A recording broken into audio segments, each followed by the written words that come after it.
नमस्कार. Iran, Israel, America यांच्या युद्धाचा आजचा 20वा दिवस. हे युद्ध थोडक्यात आटोपता घेईल असा अंदाज ट्रम्प यांना असावा. त्याचबरोबर ह्या युद्धामुळे होणारे जागतिक दुष्परिणाम टाळले जातील याकडे साऱ्या जगाच्या आशा लागून होत्या. परंतु तसं होताना दिसत नाही. अमेरिकेने हॉर्मझ सामुद्रधुनीवर लक्ष केंद्रित केले असून इस्रायल मात्र त्यांच्या मुख्य एजंटानुसार इराणमधील सैन्य तळ, तेल व गॅसचे साठे यांना मोठ्या प्रमाणात लक्ष करीत आहे. अशातच इराणने प्रत्युत्तरादाखल केलेला कतारवरील जगातील सर्वात मोठ्या LNG गॅस हबवरचा हल्ला व त्यातून उद्भवलेलं जागतिक ऊर्जा संकट हे अनेक देशांची चिंता वाढवित आहेत.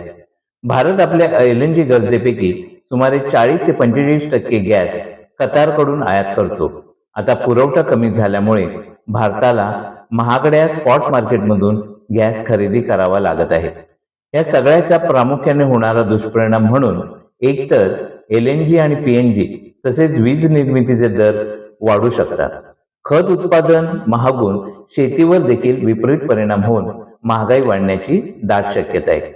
अशा स्थितीत मात्र महाराष्ट्र, कर्नाटका, तेलंगणा व आंध्र प्रदेशात अनुक्रमे लोक गुढीपाडवा व उगाडी मोठ्या उत्साहात साजरी करताना दिसले.